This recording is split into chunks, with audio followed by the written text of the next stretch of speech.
رات اللہ نے شب قدر بنائی جو 1000 راتوں کے برابر کر دی. آپ کی تو راتیں بڑی چھوٹی ہیں.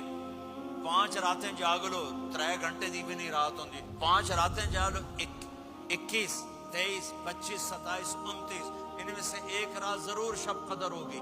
ایک رات کا جاگنا 80 سال کی عبادت سے بڑھیا ہو جائے گا. صرف ایک رات کا جاگنا, ایک رات کا جاگنا. ایک شرط ہے, دل میں بغض نہ ہو, نفرت نہ ہو, حقارت نہ ہو. کسی مسلمان کو حقیر نہ جانو بلکہ کسی انسان کو حقیر نہ جانو, تو آپ کی بندگی اللہ کی بارگاہ میں پہنچ کر آپ کے مقام کو اونچا کر دیں گی. تو عبادات میں ایک نماز ہے, پھر ایک روزہ ہے, پھر زکوٰۃ اور حج مالدار لوگوں کا فریضہ ہے, غریبوں کا نہیں ہے, متوسط طبقے کا نہیں ہے. تو عبادات کا جو نصاب ہے بڑا مختصر ہے. 5 نمازوں پہ کتنا وقت لگتا ہے؟ روزے سال کے بعد آتے ہیں, گنجائش ہے, بیماروں بعد میں رکھ لو, مریضوں بعد میں رکھ لو. زکوٰۃ سارے سال میں کسی وقت دے دو, حج زندگی میں کب کسی وقت کر لو. یہ ایک چھوٹا سا نصاب ہے. دوسرا میرے نبی کی زندگی کا پہلو جسے میں ہائی لائٹ کرنا چاہتا ہوں, جو نمایاں ہے, جو روشن ہے, وہ میرے نبی کی زندگی ہے, وہ میرے نبی کے اخلاق ہیں, وہ میرے نبی کا درگزر ہے, میرے نبی کا پیغام محبت ہے. میرے نبی نے فرمایا اسلام کا سب سے مضبوط عمل کیا ہے؟ ایو اور الاسلام اوثق.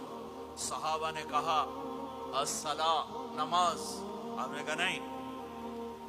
جہاد. آپ نے کہا نہیں. روزہ. آپ نے کہا نہیں. حج. آپ نے کہا نہیں.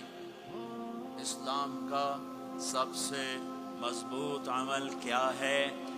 صحابہ. نماز. جی نہیں. جہاد نہیں. روزہ نہیں. حج نہیں. اچھا یا رسول اللہ پھر کیا ہے؟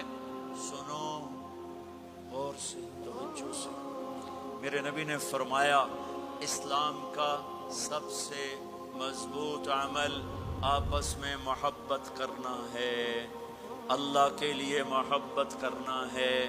اللہ کے لیے محبت کرنا ہے. اللہ کے لیے محبت کرنا ہے. اسلام پیغام محبت ہے. میرے نبی کی زندگی محبت کی پوری تصویر ہے.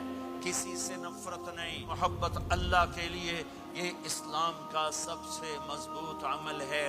میرے بھائیوں, میری بہنوں, اب دور دراز جگہ میں ہو, اب آپ یہیں کے, جن کے پاس پاسپورٹ ہیں وہ یہیں کے شہری ہیں. یہ آپ کا دیس ہے, یہ آپ کا وطن ہے, اسے محبت سے بھرو. پاکستان کی نفرتیں یہاں نہ زندہ کرو, ہندوستان کی نفرتیں, بنگال کی نفرتیں یہاں مت زندہ کرو. آپس میں امت بن کے رہو, مذہب کے نام پہ مت لڑو. یورپ میں یہ آگ لگی ہوئی ہے, میں بہت عرصے کے بعد آیا ہوں, مجھے نہیں پتا کہ یہاں مذہبی نفرت ہے یا نہیں ہے, لیکن چونکہ یورپ میں بہت دفعہ جانا ہوتا ہے, ہر سال ہوتا ہے, وہاں یہ جھگڑے, نفرتیں, ہماری مسجد تمہاری مسجد, ان کے پیچھے نماز نہیں, ان کے پیچھے نماز نہیں, یہ تو مسلمان ہی نہیں, یہ تو گستاخ رسول ہیں, یہ وہابی ہیں, یہ کافر ہیں. دیکھو میں ہاتھ جوڑتا ہوں, امت بن کے رہو, امت بن کے رہو, مومن بن کے رہو, مسلم بن کے رہو, مومنہ بن کے رہو, مسلمہ بن کے رہو. اختلاف رائے کو برداشت کرو. یہاں چاند کے مسئلے میں اختلاف ہوتا ہے, روزے کے ٹائم میں اختلاف ہوتا ہے. علماء سے کہتا ہوں اس اختلاف کو مٹھاؤ, جس میں سہولت ہو سارے وہ لے لو, امت میں تفریق نہ پیدا کرو. یہ علماء کے سامنے ہاتھ جوڑتا ہوں, جس میں امت کو زیادہ سہولت ہو. ما خیر بین امرین الا اختار ایسرہما. 2 کام جب میرے نبی کے سامنے ہوتے تھے, جو مشکل ہوتا تھا چھوڑ دیتے تھے, جو آسان ہوتا تھا لے لیتے تھے. تو میرے بھائی بہنوں, یہ مذہب کی نفرت پاکستان میں, بنگلہ دیش میں اور انڈیا میں آگ لگی ہوئی ہے. امت بن کے رہو, امت بن کے رہو. اگر آپ اور میرا مسائل میں اختلاف ہے تو یہ ہماری محبت کو نہ ختم کرے, ہمارے تعلق کو نہ ختم کرے, ہماری نفرتیں نہ پیدا ہوں. اختلاف رائے شروع سے تھا, آج بھی ہے, آئندہ بھی رہے گا, لیکن اللہ کے واسطے, اللہ کے واسطے, اللہ کے واسطے اس کو محبت میں بدلو, اس سے محبت میں بدلو, اس سے محبت میں بدلو. اختلاف رائے کو برداشت کرو. مذہب کے نام کی نفرت کو ہوا نہ دو, ہوا نہ دو. اس کو ٹھنڈا کرو, اس پر پانی ڈالو, اسے بھڑکاؤ نہیں, اس پر پانی ڈالو.